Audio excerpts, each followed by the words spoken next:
কালকে ৩ বাবুকে দিয়েছিলাম মিষ্টি আলুর পিউরি।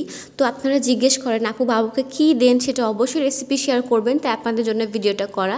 তো প্রথমে এখানে আমি 2টা আলু নিয়ে ছিলে নিয়েছি সুন্দর করে ওই মেশিনটা দিয়ে। তারপর এরকম কুচি কুচি করে কেটেছি, তাহলে সিদ্ধটা তাড়াতাড়ি হয়ে যাবে। তারপর আমি একটা প্রেশার কুকার এটা দিয়ে মাপ মতো পানি দিলাম, দিয়ে ঢাকনা দিয়ে ঢেকে দিলাম। আমি চুলার জালটা একটু বাড়িয়ে রেখেছিলাম যাতে করে তাড়াতাড়ি হয়ে যায়।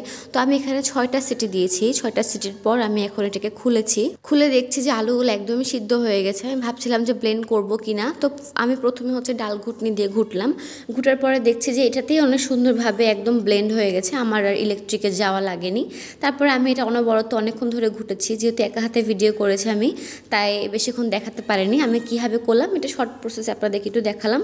তারপরে যখন ঘুটার পরে দেখছি যে পানি একটু ছিল, তো আমি একটু আবার জাল বাড়িয়ে দিয়ে একটু জাল দিলাম, বেশিক্ষণ না, 2-3 মিনিট জাল দেওয়ার পরে একটা মিডিয়াম ইয়াতে আসলো, মানে গাঢ় হলো। তারপরে আমি ওটাকে সুন্দর মতো বাটিতে ঢেলে নিলাম। তো বাটিতে ঢালার পরে আমি ওটাকে রুমে নিয়ে চলে আসলাম। রুমে নিয়ে আসার পর ঠান্ডা হতে দিলাম।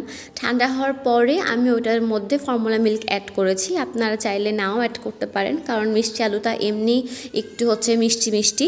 আর এখানে কোনো রকম চিনি বা তাল মিষ্টি কিচ্ছু দেওয়া হয়নি, জাস্ট নর্মাল। জাস্ট দেখেন হাতে ব্লেন্ড না করার পরেও কি সুন্দরভাবে এটা এমনি ম্যাশ হয়ে গেছে।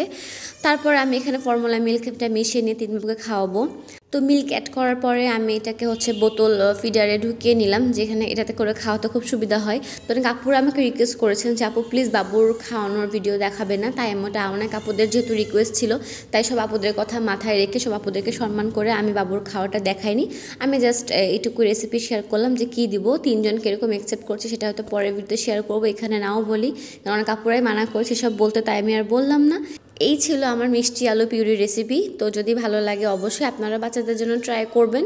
আর বাচ্চাদেরকে যে খাবারটাই দেন না কেন, শুরুতে প্রথম খাবারটা যেটাই দিবেন, পরপর 3 দিন একই খাবার দিবেন, একবেলা করে দিবেন। আর দেখবেন যে বাচ্চার কোনো অ্যালার্জি, পটি বা অন্য কিছু প্রবলেম হচ্ছে কিনা। তো এই ভিডিওটা এই পর্যন্তই। সবাইকে আল্লাহ হাফেজ, আসসালামু আলাইকুম।